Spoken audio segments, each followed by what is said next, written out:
Welcome back sa ating channel. Naging mainit nga na usapin di umano sa mundo ng social media.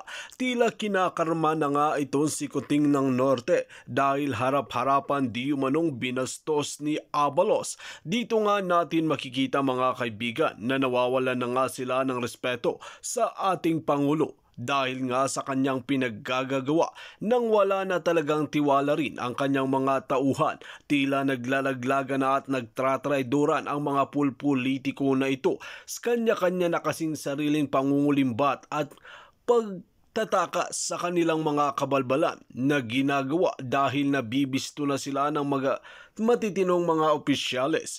Makikita kasi natin ngayon mga kaibigan na talagang talamak na ang korupsyon sa bansang Pilipinas at talagang pinagdidiinan pa ang mga inosente na tao sa mga kaso na hindi naman nila ginawa, gaya lamang ni DG Bantag at ni Teves.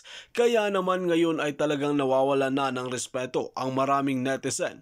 At kung makikita natin at mapapansin natin mga kaibigan, pati nga itong si Abalos ay kinakalaban na si Kuting ng Norte at nawawalan ito ng respeto. Ano ang nangyayari sa loob ng Malacanang at sa magkakasama na mga ito? Talagang naglalabasan ng mga tunay na ugali dahil pare-pareho sila ng ugali, talagang hindi sila magtatagal na magkakasama dahil hindi sila makakakulimbat ng pera. Well mga kaibigan, makikita natin na talagang matindi nga itong si Madam Maharlika dahil kanyang itinataya ang kanyang buhay para lamang isiwalat ang mga matitindi at nakakagimbal na balita na hindi pinapalabas sa mainstream media, lalong-lalo na at magkasabwat pa ang mainstream media at mga pulpolitiko.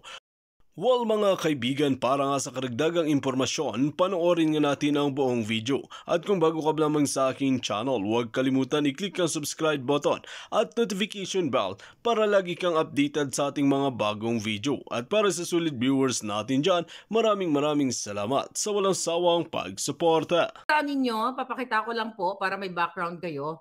Nag-release ng Executive Order number 9 si Kuting, okay? Si Kuting ng Norte na kung saan ito, basahin niyo ha, directing the continued suspension of electronic sabong operations nationwide. Okay, lagpasan natin 'yan. Dito sa pahinang ito, sinasabi niya diyan, section number, sabi niya, now therefore for I, Ferdinand Marcos Jr., President of the President Kuting, President of the Philippines, by virtue of the powers vested in me by the Constitution and existing laws, do hereby order section number 1, okay, continued suspension of e-sabong operations. Yan lang yung part na babasahin ka. All e-sabong operations, including all auxiliary e-sabong operations, shall continue to be suspended nationwide.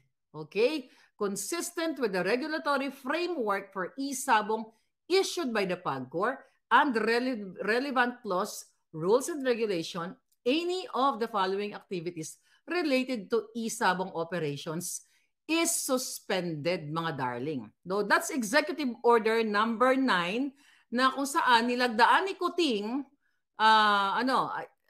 nilagdaan nila ni Bersamin noong 28th day of December 28 of last year. Okay, malinaw pa, sa sikat ng araw na sinabi ni Pangulong Kuting, inaatasan ko ang buong kapuluan ng nasasakupan ng Kuting na administrasyon na itigil yung isabong na yan, mga kababayan. So ano ang ginawa ni Abalos, di ba? Pinakita ko sa inyo, malinaw po na nakasaad sa Executive number 9 na pinirmahan nilang dalawa na hindi pinahintulutang mag-operate ng isabong sa buong Pilipinas. 'Di ba?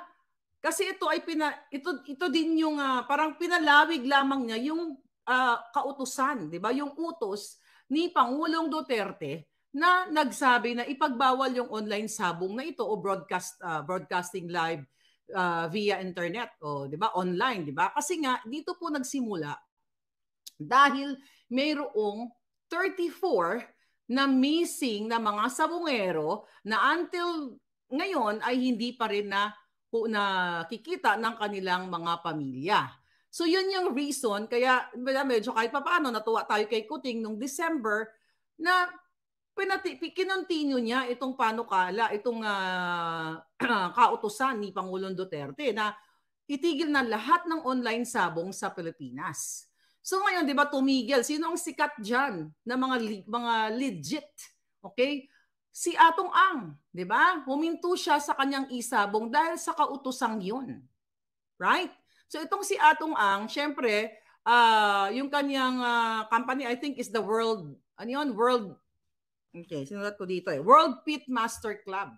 Di ba? Binigyan niya ng license ng PAGCOR para maging legal noon yung isabong. Yun yung before pa nila sinuspend. Kasi nga naman, multi-million peso po ang kitaan dito sa isabong na ito. Maybe billions pa. At ang nangyari doon, last year, nung pinatigil na nga ito ni Pangulong Duterte at nag-release ng Executive Order number 9 si Kuting, so karamihan doon sa mga tauhan ni Atong Ang, mga katauhan niya, si Atong Ang tumigil na, di ba? Hindi na naman natin siya naririnig. Pero yung sa kanya, legit, okay? Legit yung kanyang online sabong during that time, nung panahon niya. So ang ginawa ng kanyang mga, ito galing na ito sa puting ahas natin, na chika boom boom sa atin, nagtayo yung kanyang mga dating kasamahan ng illegal o yung labag sa batas na online sabong. Ngayon, alam nyo ba kung sino ang padrino, mga hitad? Aba, syempre, wala nang iba, lilitisin natin ngayong araw na ito kundi si Benhur Abalos na sekretary ng DILG. Yan, ang galing-galing, di ba? Sobrang grabe po ang paglabag nila sa batas, pangbastos nila sa batas. Dahil ayon sa ating puting ahas na isang intelligence officer na nagsabi na wala naman dapat dapat sisihin yung pagsulpot nitong mga online sabong na ito kung hindi ito pinayagan ni DILG Secretary Abalos. Actually, nakalagay nga sa headline, I think saksi. May nagbalita nito na ang title is Abalos, ininguso sa illegal na isabong. Ininguso, ibig sabihin siya yung tinuturo na promotor ng lahat ng ito. Siyempre, ang lola na ninyo, di ba, ang Fair Lady Maharlika, nag-double check tayo. At kinonfirm natin na may isabong nga na nagaganap sa Pilipinas. At ang number 1 protector nito ay si Abalos mismo. Ngayon, tignan natin. Ano ang sinabi ni Abalos? Kahit na may Executive Order number 9, mga kababayan, ang sabi, wag daw pansinin si Kuting. Siguro dahil sinabi yung pansinin si Kuting dahil under desire naman yan kay Ahas. Diba? Dahil, ang sabi daw ni Abalos, wag nang pansinin yung Executive Order number 9 ni Kuting kasi siya naman daw yung pinuno ng DILG. Kaya siya daw yung may direktibang control sa PNP sa mga local government unit ng Pilipinas. Di ba? Ang galing-galing. Huwag nang pansinin yung Executive Order number 9 ni Kuting na yan. Under desire naman yan eh. Ako naman ang DILG Secretary, di ako ang masusunod. Kaya ayon sa ating intelligence officer na based sa Bulacan, ay lantaran ang illegal na sabong online. So may mga palangga, papakita ko ebidensya. Okay, ito. Hold your breath. So bawal, di ba? Ito, may nag-send sa atin na puting ahas. I don't know kung nakita nyo na to sa mainstream. Baka ayaw nila ibalita. Baka nasuhulan ni Abalos. Ito. Ito yung video. Right? Wala na lang sound para hindi na ma-identify yung boses nung kung sino man yon. Alright? So ayan po. Okay? So yan yung online sabong dyan sa Bulacan. Saan yung area na yan? Teka, tignan natin. Yung video na yan na makikita nyo, sabungan yan sa Clint Eric's Cockpit Arena sa MacArthur Highway sa Balagtas, Bulacan.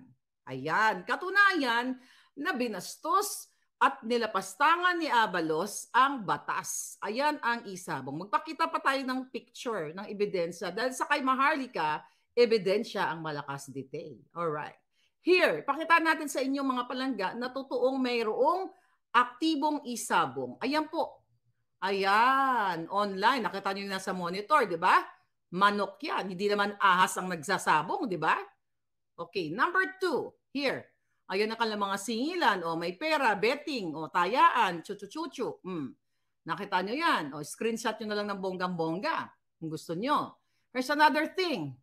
Ayan. Okay? So yan yung katunayan na talagang active sila sa isabong. At may isa pang ano dito na hindi ko na ito sa Clint. Yan, Clint Erics. Ito para mapakita ko lang sa inyo na nagsabi tayo ng katotohanan dito. Ito.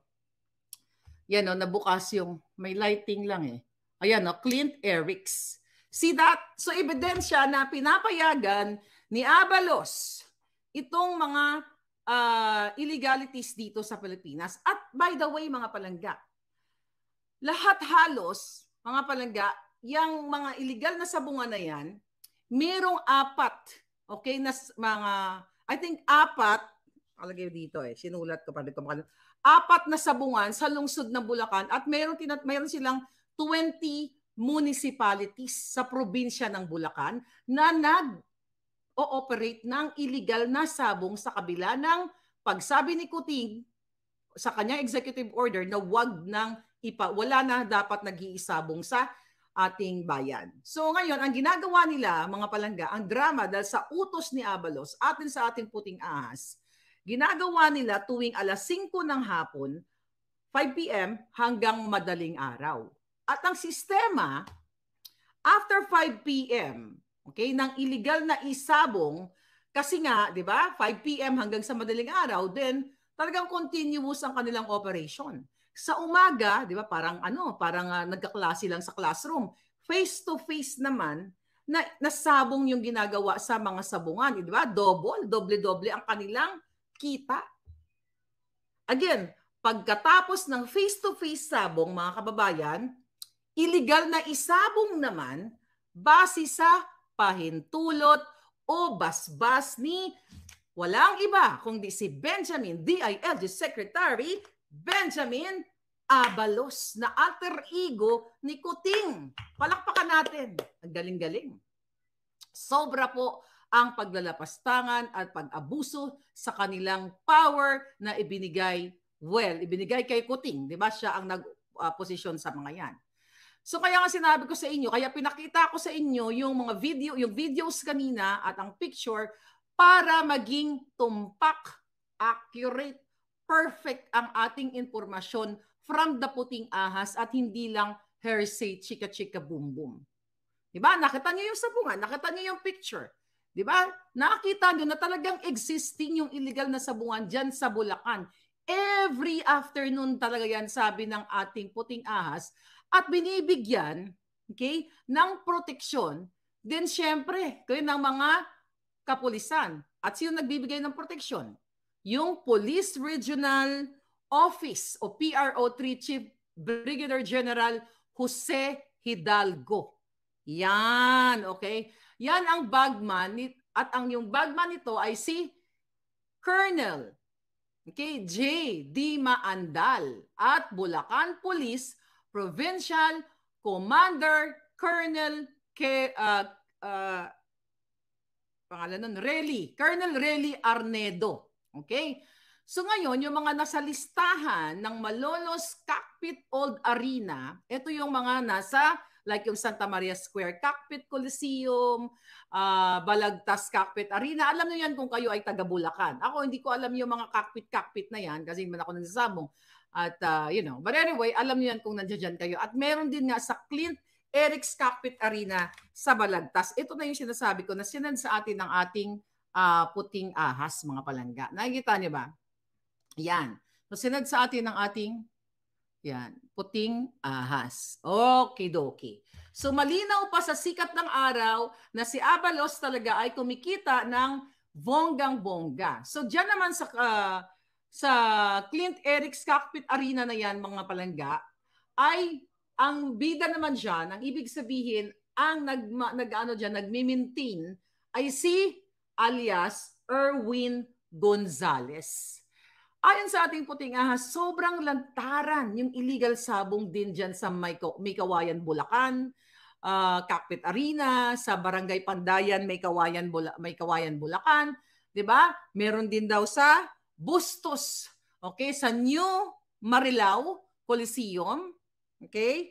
Barangay Norte, Marilao, Alright, so dyan daw may mga illegal sabong at ang may-ari ay si Councilor Willie Villarica. I'm wondering kung yan ba yung Willie Villarica na yan ay part owner o owner ng Villarica Pawn Shop. I don't know. Basta sabi sa ng ating puting ahas, sila ang mga binabasbasan ni Abalos na mag-maintain ng online ng illegal na isabong na yan.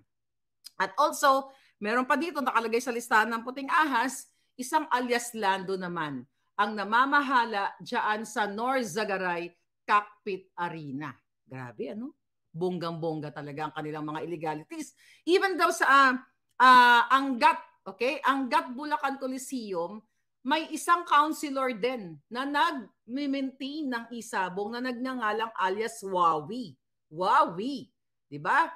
Ngayon, mga palangga, ang question and answer portion, ang tanong, magkano ang tongpats ni Abalos? Any guess? Magkano ang tongpats ni Abalos, mga palangga? Ang kanyang tongpats ay tumataginting na 300,000 kada araw. But, okay, 300,000 kada araw sa bawat sabungan. Okay? 300,000 binibigay sa grupo ni Abalos. Okay? Ngayon, yung 300,000 na yung paghahati-hatian ng mga jutang Genimes. Paano ang hatian? Automatic, ayon sa ating puting ahas, mga palangga, ay binibigay kay Abalos ang 100,000 pesos. Pag tinignan mo, maliit lang palang kickback eh. 100,000 lang. O, di ba? At yung 200,000 ay pinaghahati-hatian ng mga pulis o mga tiwaling police officials. Ngayon, let's do the math, darling.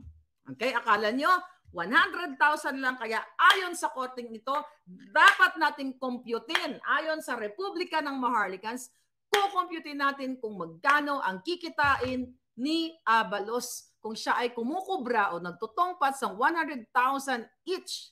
Kung merong 20 sabungan kada araw at magbibigay sa kanya ng 100,000 pesos, magkano ang kikitain ni Abalos a day? So palakpakan natin, tumataginting, tingining-ining, 2 million pesos a day ang koleksyon ni Abalos. Magkano yan sa isang buwan, mga palangga? 60 million pesos. At pinag-uusapan natin dito, palangga, Bulacan pa lang ito. At this is only the isabong, wala pa yung iba. Mamaya pupunta tayo sa Pogo operation. Dadaling ko kayo doon. We're talking about sa Bulacan pa lang. Eh wala pa yung Central Luzon, Calabar Zone. So ngayon ikaw, DILG Secretary Abalos, Abalos Los, Abaluser, whatever, anong tawag sa'yo. Hinahamon ka namin. Hinahamon kita, hinahamon ka ng taong bayan na itanggi mo ang akusasyong ito. Sige nga, kung hindi ito totoo, itanggi mo. Tingnan natin kung paano ka magsisinungaling. Mga palangga, itong hamon natin kay Abalos, subukan mo kaya, Abalos, na ipatanggal, syempre, di ba, gaming yan, online, di ba? Paano sila nabubuhay? Camera. Kailangan kamerahan nila yung mga manok, di ba? Nag-tuk-tuk-tuk, nagsasabong doon. So, Abalos, sa korteng ito, ngayong araw na ito, sa Republika ng Maharlikans, sa Korte ng Taong Bayan, ipatanggal mo ang mga kamera sa mga sabungan para magkaalaman tayo kung totoong hindi mo pinapayagan o pinapayagan mo ba talaga ang illegal isabong. Dahil ayon sa puting ahas, confirm. So ipatanggal mo, I challenge you na ipatanggal mo ang camera.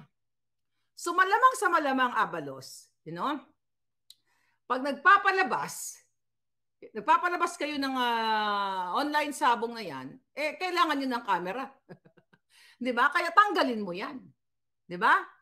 At I'm telling you, ayon sa ating puting ahas, Abalos, konti na lang daw, bibinggo ka na. Dahil maraming opisyal sa ating intelligence community, which is may mga puting ahas ako dyan, ang nagbabantay sa'yo. Sabi ko sa kanila, pakibantayan nyo yung Gina Yupak na yan.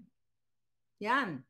Diba? So dahil nga sa nangyayaring illegal isabong na ito, hindi lang po taong bayan yung tinatarantado ni Abalos. Diba? Kundi ang kanyang kuting. Diba? Hiniloloko niya, binabastos niya ng harap-harapan. Kung ako ay, kung maganda sana ang ginagawa ni Kuting ng Norte, ni Kuting, kung nyari wala siyang mga ganitong mga pangangamkam, sabihin ko, binabastos mo ng harap-harapan yung I love BBM. Mga ganon. Pero hindi ko na siya love. Diba? Dahil isa siyang Kuting. Diba? Isa siyang buntot ng ahas. So ngayon, not only the Philippines, but ako wala na akong pakialam, maglokohan sila eh. Magtatarantaduhan sila kasi paraw naman sila mga walang iya, di ba? Pero ang pinahihirapan dito palangga, ang taong bayan. Imagine, di ba? Abalos Los, di ba? Isa siyang alter ego ng presidente na dapat siya ang mangunguna to follow the order, to follow the law. Nag-issue na ng Executive Order number 9 eh. Bakit? Sabi niya wag daw pakinggan o wag daw sundin kasi siya naman daw ang DILG secretary. Di ba ang saya-saya ng hitad? Dahil kumakamkam, dun sa example natin, sa 20 sabungan pa lang, a month, kikita siya ng 60 million na malinis, tax-free. Paano pa sa ibang lugar, di ba? Kaya nga sabi ko nga sa inyo, mga palangga, wag kayong abalos at ikaw ahas, at ikaw Sandro, huwag kayong pakasisiguro mga ginayupa kayo. Dahil pinagagapan ko na ang puting ahas na ipinadouble check dahil maaring kayo ay kasama sa pagkokolek ng isabong money. So mga kababayan, nakakapagod, di ba? Pero kailangan nating maging malakas. Pinapacheck po natin sa ating puting ahas kasi mayroong posibilidad na tumatanggap si President Ahas ninyo, si Lisa Smugs, at si Sandro Charis ninyo ng isabong. Susunod natin yan sa ating mga vlog pag nabigyan na tayo ng impormasyon ng ating puting ahas. So mga palangga, sobra talagang kawalang hiyaan ng gobyernong puting at ahas. Ngayon, just isabong. Ito palang isabong. Pumunta tayo, balikan natin. Imagine niyo yung Pogo operation. Diba ang Pogo operation? May ni-raid sila nung June, I think, nung June. So, nung June 26, ayan, dito sa listahan ko, June 26, mga palangga, naglabas ng, naglabas ng Unit Reassignment Special Order. Okay? Ang Office of the Chief PNP na si Benjamin Acorda, General Acorda. Bakit siya naglabas? Saan niya inilabas ito? Through Director for Personnel and Records Management or DPRM, okay? DPRM ng PNP na permado ng hepeng si Major General Robert Rodriguez. Okay?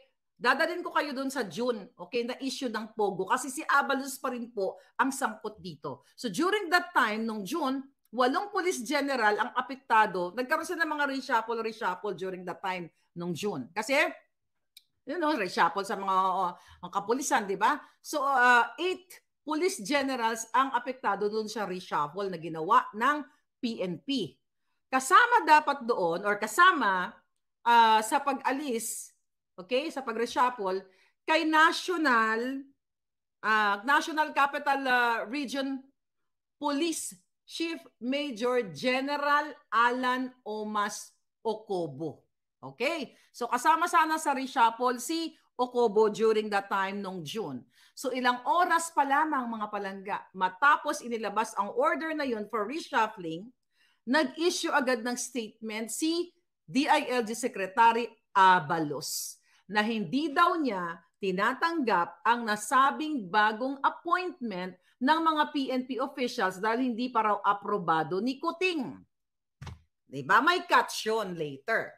So, nung gabi, nung June 27, diba, June 26, nirelease yung order na yon for reshuffling. Wag daw muna, hindi daw muna yung tatanggapin yung reshuffling kasi may mission siya. So, nung June 27, the next day ng gabi, isinagawa ang raid doon sa Las Piñas Pogo na yon, which is ang lead unit, mga palangga, na nag-raid doon, na namuno doon sa raid na yon ay ang office ni General Ocobo ng NCRPO na dapat sana siya ay tanggal na bilang NCRPO chief. Pero sabi ni Abalos, hindi muna tatanggapin kasi wala pang perma ni BBM. Pero meron siyang misyon na iaatas dito kay Ocobo na ito. Kaya nga hindi siya inalis kasi nga naman, dahil nga may ipapagawa siya. Ano yung misyon? Pogo raid sa Las Piñas. Nakita nyo naman sa social media, pati sa mga balita, di ba? Sandamakmak ang nangyayari o nangyari doon sa Pogo operation na yon. So ano yung press release nila? Ang sabi ng PNP nung una ay rescue operation daw. 'Di ba? Pero nakita naman natin sa social media kung paano nila ginulpi, sinaktan, sinuntok-suntok, tinorjak-torjak yung mga Pogo employees. Mayroon pa naputukan ng mga baril doon eh. 'Di ba? Nagpaputok ng baril yung mga polis. Ngayon ang question natin sa kanya, sa kanila mga palangga, kung talagang rescue operation yun, okay? Bakit kailangan saktan yung mga Pogo employees? Di ba? May mga report sa social media. May 3 Chinese na Pogo employees daw ang namatay. Ngayon, natural, sa social media yon ha, hindi natin nakita sa mga mga mainstream. Natural, syempre, itatago yan ng mga tiwaling pulis kasi nga mga foreigners sila. Wala silang kamag-anak sa Pilipinas na pwedeng umabol o pwedeng hanapin sila, di ba? Hanapin yung kanilang mga bangkay. So wala tayo nakita sa dyaryo na ganyan. Pero sa ating puting ahas, laging kumpleto, serkados tayo. Malay ba ng mga pamilyang mga Chinese na daw di umano na napatay, di ba? Patay na pala sila, hindi pa alam ng kanilang mga kamag-anak kasi wala naman silang kamag-anak dito sa Pilipinas, di ba? Hindi nila alam ngayon. So ngayon, nung nakaraang vlog natin ng July, di ba? Sinasabi natin na maraming paglabag itong Pogo operation na to dahil yung binigay nila, ang inatas sa kanila ay search warrant lang kasi yung hawak ng PNP na yon, yung grupo na yung mga tauhan ni Abalos. Ano nangyari, di ba? Nagkatutukan ng baril. Di ba? Pinagtutukan ng mga pulis ng baril, pinadapa yung mga Pogo employees. Akala ko ba rescue operation yun? At bawal yun sa batas, di ba? Pinapadapa mo. Tututukan mo ng baril ng bonggang-bongga. I-search warrant lang naman ang dala-dala mo. Di ba? Hindi naman warrant of arrest. Magkaiba ang search warrant sa warrant of arrest. Alam niyo na mga kapulisan. Why? Kasi nga, pagpalangga, gusto talaga nilang mag-search, di ba? Maghalughog. Kaya naman, pinaghalughog nila yung mga areas, mga palangga, na kahit hindi kailangan halugugin at pinadapa nga itong mga empleyado doon at pinagtututukan nila ng mga baril ang mga biktima. So ano yung rescue operation? Ako na-rescue ako, di ba? Na-rescue kami doon sa Canada, sa Alberta. Hindi naman kami tinutukan ng baril. Di ba? Pinakain pa kami, di ba? Hindi yun ang rescue operation. Bakit mo tututukan yung mga biktima? Rescue nga eh, di ba? Yun ang peg, yun ang palabas nila, yun ang press release nila sa publiko. Actually, mayroon isa pang lawyer doon na pinadapa din nila. I forgot yung pangalan niya. Tinutukan din siya ng baril doon sa Pogo operation na yun. Alam ng lawyer na bawal ito, di ba? Yun ay against sa kanilang sa Integrated Bar of the Philippines. Di ba? Kaya nga itong abogadong to hindi pa nalabas, hindi inaabangan ko sa mainstream media eh. Di ba? Sana magkaroon din siya ng balls para kasuhan itong mga grupo ni Abalos. At hindi lang yun, mga palangga. Nung time na yun, nung Pogo operation ni Abalos, Pogo raid, kasi siya yun eh, DILG siya eh. Hawak niya PNP, di ba? Nagkaroon din ng tanim fugitive doon. Nalala niyo, may tanim ng panahon ni Noynoy, tanim bala, di ba? Tanim bala sa NAIA. Ngayon, si Kuting merong tanim ebidensya kay Bantag, kay Teves, at kung kani-kanino pa. Dito, mayroon din silang tanim fugitive dun sa Pogo operations na yon. Kasi bakit? Para palabasin nilang breakthrough talaga yung Pogo raid operation. Kaya naman, kumuha ang grupo nitong mga tiwaling pulis na may basbas kay Abalos ng Chinese fugitives at itinanim. Okay? Itinanim nila dun sa sinasabi nilang police operation na yon. Ang galing-galing talaga ng Abalos group, di ba? Kaya pwede rin nating tanungin yung Bureau of Immigration palangga. Kasi nga, di ba, masama daw ang loob nila eh. Dahil hindi sila sinama doon sa raid na yun. Nakita nyo, nagkakasamaan ng loob. Kasi dapat yun, protocol pala, mga palangga, joint operation dapat yun versus Pogo, yung mga police at ang Bureau of Immigration, dapat joint forces sila. Joint operation. Kasi nga, may mga ibang lahi. So Bureau of Immigration is dapat part of it. Diba? So ano ang nangyari doon? Mga kababayan, diba? Again, tanim fugitive, nagbitbit sila ng mga Chinese galing sa labas para nga naman palabasin nila na may mga fugitives nga doon ng mga ibang lahi. Ay, nako talaga itong mga polis natin. Ito talaga itong abalas na to talagang walang kaano-ano, walang kautak-utak. Well mga kaibigan, dito nga natin makikita na tila kanya-kanya nga na silang nagkakainan at kanya-kanya nang nagtatago ng totoong mga kulay at nagtratraidora na ito. Talagang ang mga pulpolitiko na ganib sa kapangyarihan ay hindi pwedeng magsama-sama dahil nag-uubusan din lang sila. Kaya naman karma is real. Mag-ubusan kayo nang maubos ang mga pulpolitiko na nakaupo sa loob ng mga lakanyang. Well mga kaibigan, kung kayo ang tatanungin ano ang inyong mga opinyon, just comment below sa ating comment section at ating pag-uusapan.